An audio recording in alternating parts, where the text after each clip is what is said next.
What if I told you that somewhere in the frozen mountains of Alaska, snow doesn't just fall, it bleeds, and when it melts, it writes messages that predict your darkest future.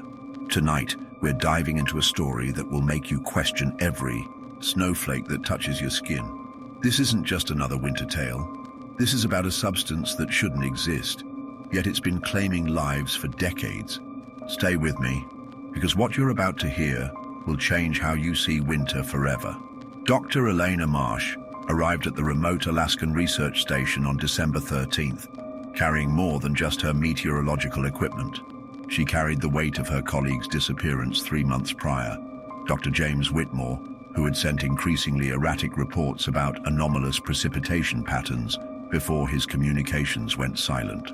The Ketchikan research outpost sat like a metal wound against the white landscape, surrounded by towering pines that seemed to lean inward, as if trying to hide the facility from something watching above.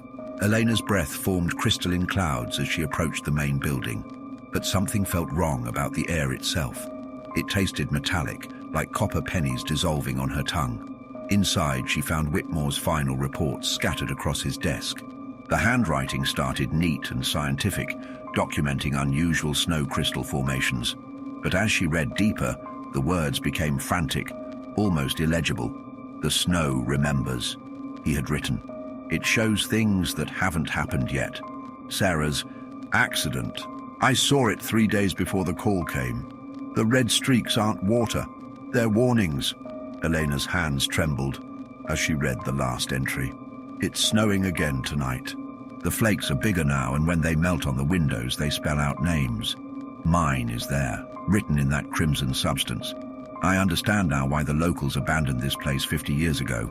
They knew what lives in the winter here. That." Elena watched from her window as snow began to fall. At first it seemed normal, white, pristine, silent. But as the flakes accumulated on her windowsill, she noticed dark veins running through them, like capillaries in frozen flesh. When the heating system kicked in and the snow began to melt, the water ran down the glass in patterns that looked almost deliberate, like handwriting, like warnings she wasn't ready to understand. The temperature gauge read 15 degrees, but Elena felt something colder seeping into her bones. The realization that some places on Earth harbor secrets that should remain buried under ice forever. By the fourth night, Elena had documented 17 instances of the anomalous snow. Each time it fell, the red streaks grew more pronounced, and the melting patterns became increasingly complex. She had started photographing the window formations, creating a gallery of impossible messages written in a substance that lab tests couldn't identify. Too organic to be mineral, too structured to be random. But it was when she found Whitmore's hidden camera recordings that her scientific skepticism crumbled entirely.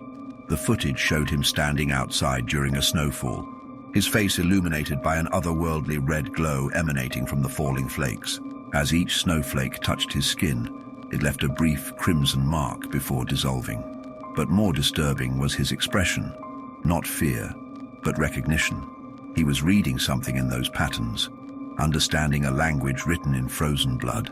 Elena's hands shook as she watched the final recording. Whitmore stood in the same spot where she had found his abandoned equipment, speaking directly to the camera. "It's not just predicting the future, it's showing us all the futures that pain creates. Every drop of blood that will be spilled, every heart that will break, every mind that will shatter. The snow collects it all, stores it in its crystalline memory, and releases it back to us as prophecy." The recording glitched, and for a moment, Eleanor saw her own face superimposed over Whitmore's, her mouth moving with his words. The indigenous people called it Siku Auk, the snow that remembers sorrow. They learned to read its warnings, but we try to study it. And when you study the abyss, Eleanor, it writes your name in the frost.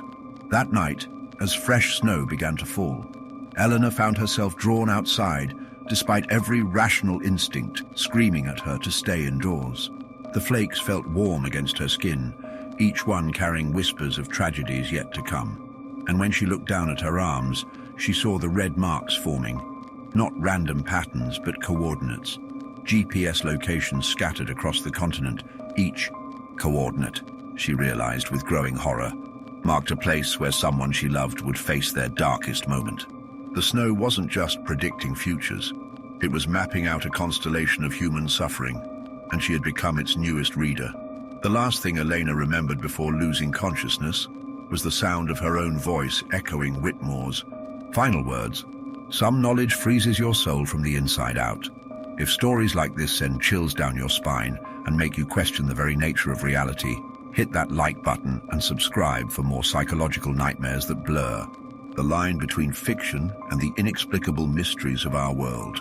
Share this with someone who dares to explore the darker corners of human experience, but warn them first. Some stories stick to your mind like frost on glass, impossible to scrape away.